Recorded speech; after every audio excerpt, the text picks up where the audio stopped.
On January 6th of 2023, at Richneck Elementary here in Newport News, there was one and only one person who had both the authority to take action in a crisis and the knowledge that a crisis was underway.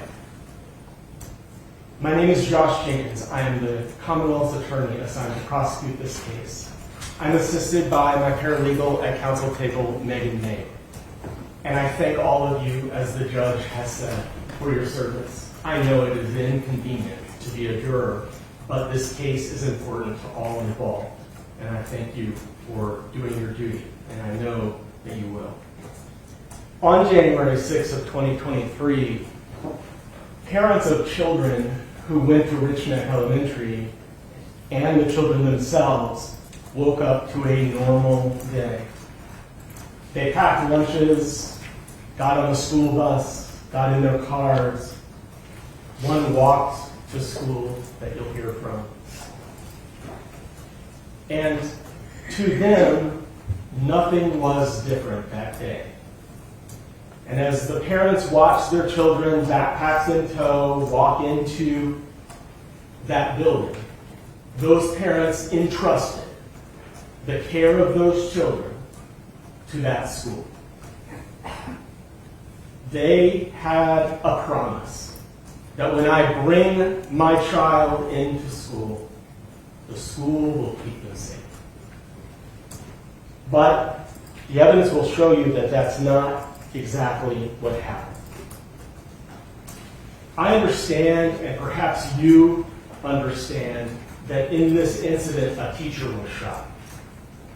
That is a horrific tragedy, and I do feel for Miss Zwerner.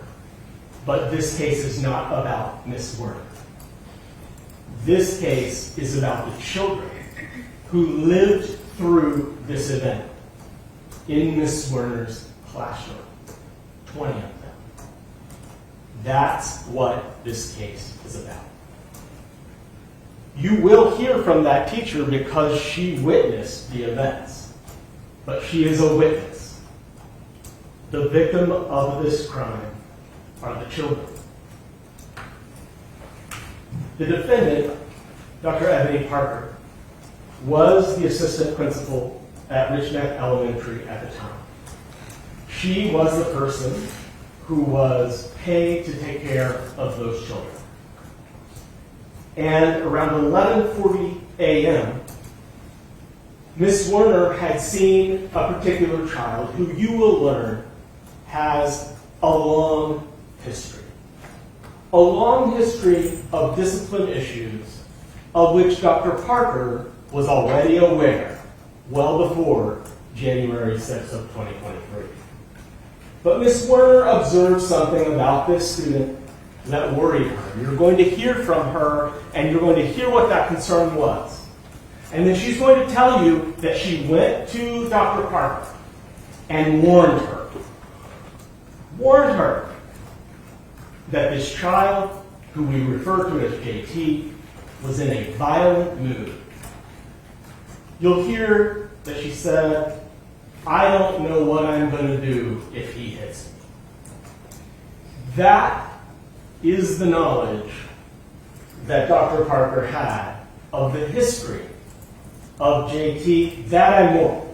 But at 11:45 a.m., Ms. Zwerner walks in, tells Dr. Parker that JT is in a violent mood, and Dr. Parker does not respond to her, stares at her blankly for just a moment, and then returns to her work in her office. The warning ignored. You're going to hear that this child's past means that no warning should be ignored. Because you're going to hear from a teacher that taught JT the year before. You're going to hear about the violence that that teacher experienced at the hands of a kindergartner. And you're going to hear about the report that that teacher made to Dr. Parker in that year. And that Dr. Parker's response was, blank stare, look back down, do nothing. The same response she had at 11:45 a.m. on January 6, 2023. But that warning was not the only warning. At 12:20, a reading specialist tells Dr. Parker that she thinks maybe JT has a firearm. She says maybe it's a toy, maybe it's real, I don't know. She thinks JT has a firearm. She says, I'm going to search his backpack. Dr. Parker really doesn't reply to her, but she goes and searches the backpack. Doesn't find anything in the backpack. Meanwhile, there are some concerning observations that are happening on the playground with JT. And you'll learn why teachers and counselors then come to expect that JT has taken that firearm out of his bag and put it into his coat and is carrying it around on a playground full of elementary age students at Richneck Elementary School. You're going to hear that he showed it to another brave student, who then reported, young RR reported exactly what he had seen to a teacher. He was terrified, understandably shaken, crying when he reported what he'd seen. At 12:30, that reading specialist goes back to Dr. Parker and says, I think he has the gun in his jacket. Do nothing. His mom will be here soon, she says.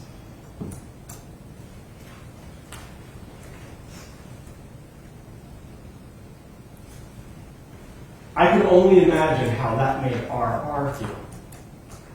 But around 1 p.m., a counselor goes to Dr. Parker and says, I want to search the child. Can I search him? His person? She says no. Mom will be here soon. For over an hour, multiple people went to Dr. Parker and told her there was an armed child at an elementary school running around with, interacting with, children in the classroom, children on the playground, children in the hallways. Multiple warnings brought directly to her. She says, do nothing. Does she say, search the child? No. Does she say, call the police, or does she call the police? No. Does she remove the child from the classroom and separate it? No. She didn't even get up from her desk. She didn't even leave her office. Warning after warning after warning, she did nothing. The crisis in this case did not begin with the firing of a gun. The crisis in this case began at 11:45 a.m. when Ms. Zwerner initially warned Dr. Parker that there was a problem. That was the moment Dr. Parker should have left the office and investigated what was going on. There is a moment that will be described to you by a witness on the stand, Ms. Zwerner, where after all that she now knows, all the suspicions that she's now heard, and repeatedly she's heard people that Ms. Kovac and others are going and telling Dr. Parker, she sees JT in the classroom wearing a big coat. She's nervous. And if in an instant she sees him pull out that gun and aim it directly at her face. And before she has a chance to do anything but raise her hand up, JT fires that weapon. It hits Miss Zwerner At the moment that he fires that weapon, there are 19 children. Right there. And that's why I tell you that this case is not about Miss Zwerner. This case is about the 19 children whose lives were endangered in that moment, but in the moments before as well.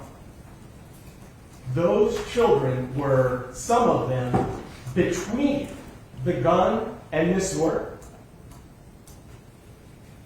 Some of them, a slight movement of the gun could have hit a child instead of Miss Zwerner. They're right there.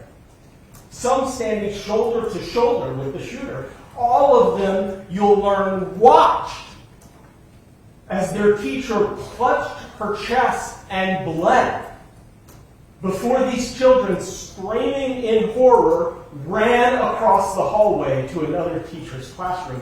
And Miss Zwerner ran to the office and collapsed on the floor.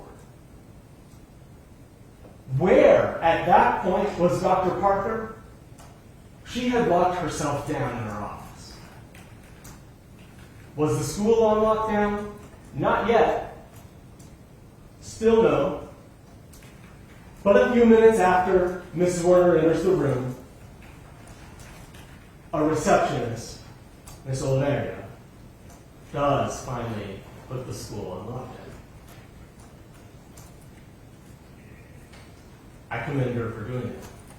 She should have had to. And it was too little too late. Back in Miss Zwerner's classroom, Miss Kovac has shown up, the reading specialist I told you about earlier. She knows JT. She knows his history. And when she heard that gunshot, she knew exactly what happened. And she went straight into that classroom. She found in that classroom the gun lying on the floor. You'll learn that that gun contains 7 rounds, one of which, 7 rounds plus one that was jammed in the action of the firearm. So 8 that was unspent. Amy Kovac enters that room and she just puts JT in a bear hug as she calls 911. She holds that child there until police arrive. She will tell you that that whole time she was saying, he was cursing. He was saying, explaining that he shot his teacher. And she was saying, like the consummate faculty teacher she is, don't use that bad language, you know better. She's just doing the best she can to control the situation alone in a classroom where a teacher has just been shot. Ms. Kovac, the reading specialist, also the one who searched the book bag after telling Dr. Parker that's what she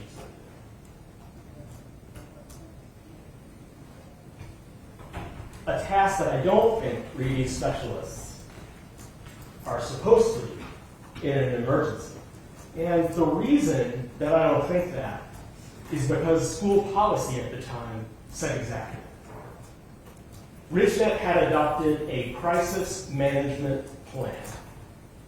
And that plan required teachers and faculty members to report crisis situations to administrators, and it required administrators to take actions. One such policy from the Newport News Handbook, you'll learn, was that in terms of searching a student, that could only be done by an administrator or a school security officer. And at the time of this shooting, there was no school security officer at this building. They shared their security officer with another building, and so the security officer was at the other school. So at the moment of this crisis, there were exactly 2 people in the building who had the authority under the policy to take action. And those 2 people were the principal, Ms. Newton, and the assistant principal, Dr. Parker. But let me remind you of how I started today. There was only one person that had both the knowledge of the ongoing crisis and the authority to act. While Ms. Newton, the principal, certainly had the authority to act, she had no idea about any of this. Because Dr. Parker, nor anyone else, bothered to tell her. Ms. Newton, you'll learn, didn't get any of these suspicions that day. She didn't know any of this was happening until there was a gunshot. So she had authority, but no knowledge that there was a problem. It's only Dr. Parker that had both of those things. When you hear from these faculty members, they will tell you that they wish they had violated the policy. In hindsight, there'll be no question. They regret it. They regret following Newport News policy. They will tell you to a person that they wish they had just searched the kid and gotten the gun, or they wish they had just called the police. That's what they say in hindsight. And you know what? I would bet that Dr. Parker also wishes she had done differently. I do. But here's the difference. The policies that were in place enabled, in fact required, Dr. Parker to act. The teachers, on the other hand, and faculty, if they were to act, they'd be acting against the policies that were in place that day. And that is a significant difference. There was only one person in the school that day that had both the authority to act and the knowledge of an ongoing crisis. And that person, you'll see, was Dr. Parker. Many people knew the crisis had begun. 2 people had the authority to do something about it, but only one person had both. During the course of this trial, we are going to mention a lot of initials. We're not saying the names of the children because we don't want to put their names out there to let this be their story forever. We're asking everyone that testifies, and all of the personnel will definitely be using initials. I say that because that's going to be a lot of initials. The judge talked to you about taking notes earlier, and it is your choice. These will be distributed to those who wish to take notes here in a few moments. Let me encourage you that almost all of the important evidence in this case is going to come out piece by piece by piece, puzzled little detail by little detail, from several witnesses who will take the stand and testify.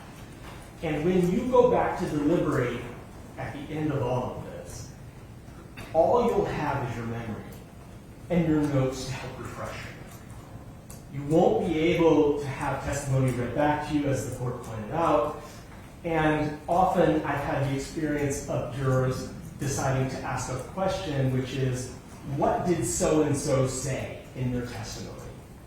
And they're always told by the judge, we can't answer that question. You have to rely on your own memory. And so I'm just giving you that heads up. We're going to be throwing a lot of initials at you, a lot of details at you. And when the judge instructs you on the law at the end of this process, you'll have to remember all those details in order to decide this case. So I do ask you to really pay attention to the witnesses, and I suggest that you take notes to help refresh your own memory, because at the end you will have heard a lot from a lot of different people. January 6, 2023.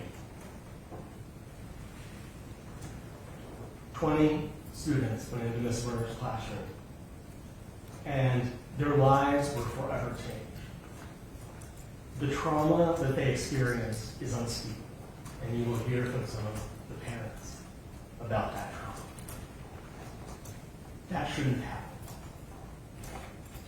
And the one person who had both the authority and the knowledge that a crisis was ongoing is the reason that it happened. And we think at the end, the evidence will show you exactly.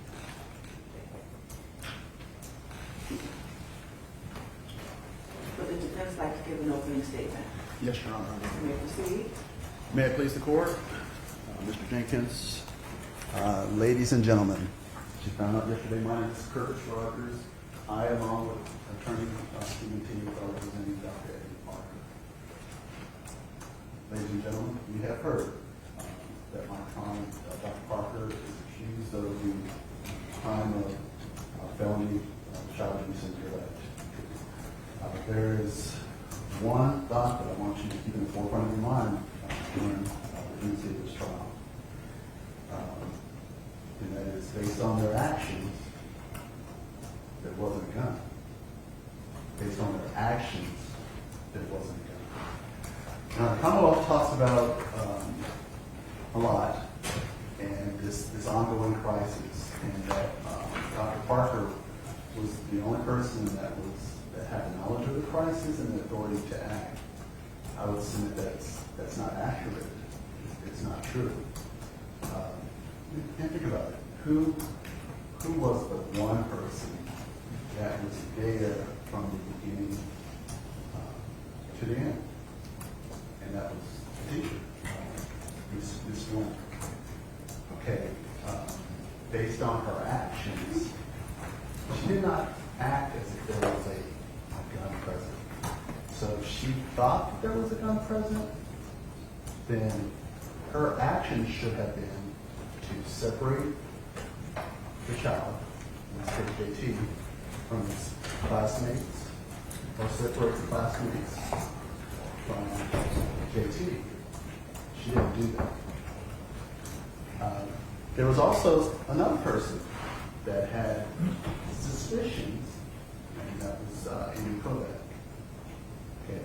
If she thought that there was a gun, she had the authority to separate JT from his classmates or initiate a separation of the classmates from JT.